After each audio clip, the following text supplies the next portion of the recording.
Antes de responder essa pergunta, eu quero deixar claro que eu sou advogada, especialista no direito das pessoas com deficiência, e tudo que eu respondo para vocês aqui na caixinha de pergunta, nas dúvidas, é exatamente com base no que o tribunal tem decidido e com base no que nós temos de legislação. E na última semana, o governo federal anunciou que quem não vacinar os seus filhos da Covid não terão direito de receber mais o Bolsa Família.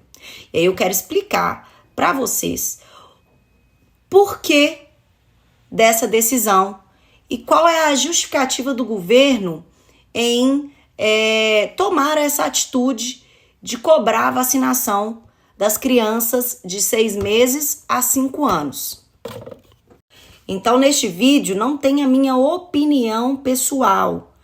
Tem a explicação com base em julgados de tribunais, o que eles têm entendido quando esses conflitos chegam no judiciário e o que a lei determina com relação a essas vacinações, ok? Então, comentários do tipo, tá defendendo isso porque votou em fulano, deixou de votar em fulano, isso não vai ser respondido, até porque eu defendo as pessoas e não pergunto para elas em quem elas votaram. Independente de quem elas votaram, vou continuar desempenhando meu trabalho que eu faço há 12 anos. Com a Covid, vieram os conflitos, pararam no judiciário com relação à obrigatoriedade ou não da vacinação. E o que os juízes têm fundamentado as suas decisões? Têm fundamentado suas decisões lá no artigo 14 da Lei 8.069 de 90, que é o Estatuto da Criança e do Adolescente, parágrafo 1º, dizendo que é obrigatória a vacinação das crianças nos casos recomendados pelas autoridades sanitárias.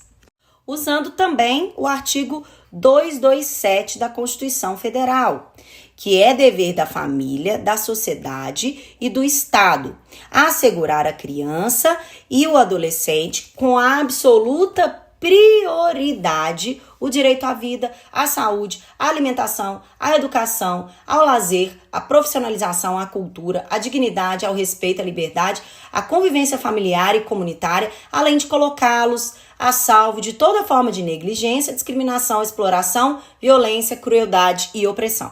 E aí, o que os juízes falavam, né, em suas decisões fundamentadas nesses artigos? Que o ECA não dá margem para essa discussão de concordância ou não, uma vez que obriga a família a vacinar em casos de vacinas recomendadas pelas autoridades sanitárias, que é o caso da Covid.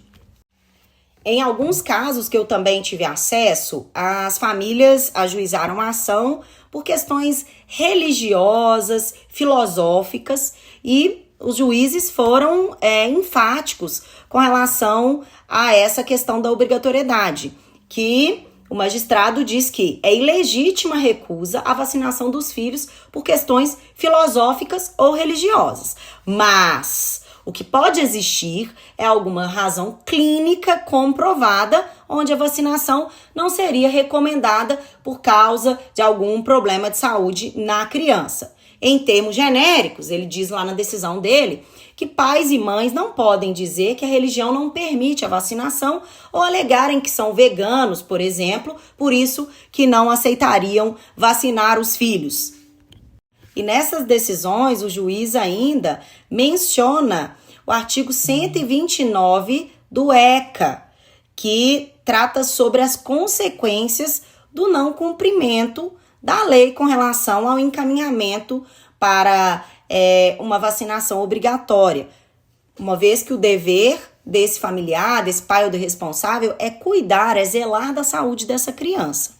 Por esta razão, por todos esses dispositivos, esses fundamentos jurídicos que os juízes têm usado, é que essa seguidora teve a aplicação da pena de multa por não ter levado o seu filho para vacinar. Mas calma, que tem defesa, não precisa ficar desesperada. Agora, com relação ao governo federal obrigar as famílias a vacinar para receber o Bolsa Família, eu entendo que não é adequado. Até porque o benefício ele é vinculado a uma situação de miserabilidade. A pessoa que não tem aquele Bolsa Família, ela pode, inclusive, passar fome. Eu entendo que não é a medida mais adequada para trazer essas pessoas a acreditar novamente na vacinação. E lembrando que essa obrigatoriedade de ter aí a vacinação obrigatória e o Bolsa Família, ela alcança crianças de 6 meses a 5 anos.